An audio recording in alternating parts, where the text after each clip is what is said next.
What if the greatest minds in history had to survive the chaos of a grocery store self-checkout? You probably think ancient leaders would be clueless, but some might actually outsmart modern shoppers. Wait until you see who cracks the code and who gets stuck arguing with a machine. Imagine a Roman emperor trying to scan a loaf of bread, or a Renaissance scientist fiddling with a touchscreen. The core challenge isn't just technology. It's adapting to systems designed by people who never saw their era. Wait until you see how a 13th century mathematician would debug a frozen screen. Spoiler, they probably do it faster than you. Let's break this down. The self-checkout isn't just a machine. It's a test of adaptability, problem-solving, and patience. Ancient leaders weren't just conquerors, they were strategists, thinkers, and innovators. But would their skills translate to a world of QR codes and sensor failures? Take Ada Lovelace, the first computer programmer. Imagine a world where the greatest minds of the past, thinkers who shaped empires, revolutions, and scientific breakthroughs, were suddenly handed a self-checkout machine. Would they panic? Probably not. They'd likely approach it with the same analytic rigor they used to solve ancient riddles or outmaneuver rivals. The real challenge isn't the technology itself, it's the gap between their era's logic and ours. A Roman emperor, for instance, wouldn't just stare at a touchscreen. He'd see it as a puzzle to be solved, much like the mechanical devices of his time.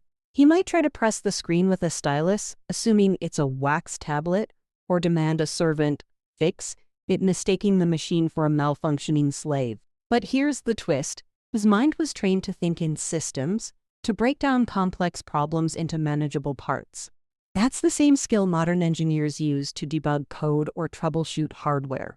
Now picture a Renaissance scientist fiddling with a touchscreen. But here's where it gets wild. Ada Lovelace, the first computer programmer, might dominate the rankings. Genghis Khan would probably try to bribe the machine with gold. And don't sleep on Cleopatra. She'd master the touchscreen before you finish your coffee. These aren't just jokes. They're clues to who truly belongs at the top of this absurd list.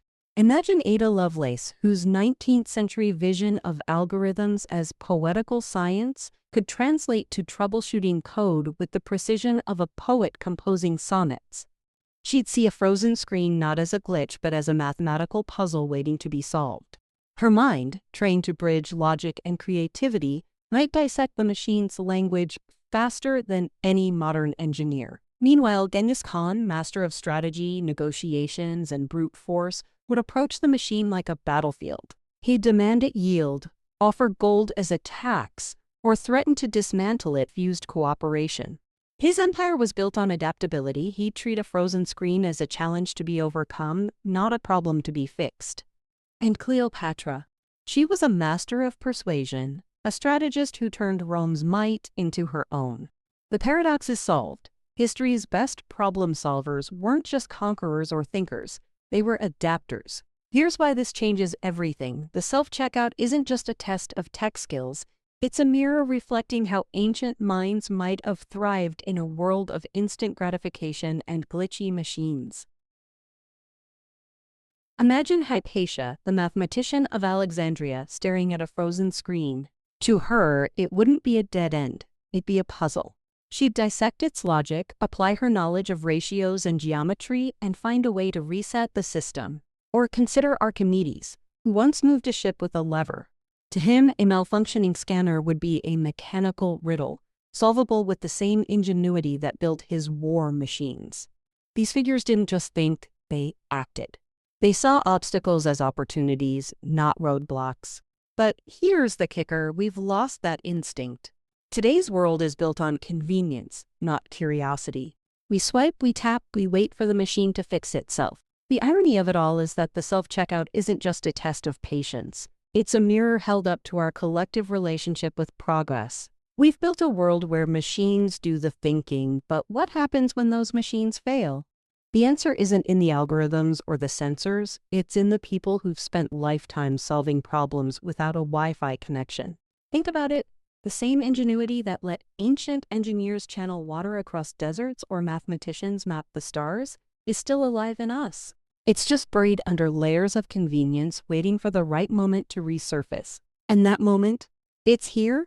Every time you're stuck at a self-checkout, every time your phone freezes, every time the coffee machine refuses to brew, those are the moments where you get to choose. Do you surrender to the machine's limitations, or do you lean into the chaos? The real question isn't about who would survive the self-checkout best. It's about whether we're still capable of surviving without it. The answer, I think, lies in the stories we tell ourselves. If we believe that problem-solving is a skill, not a luxury, then we're already halfway there. But here's the kicker. The self-checkout isn't the enemy.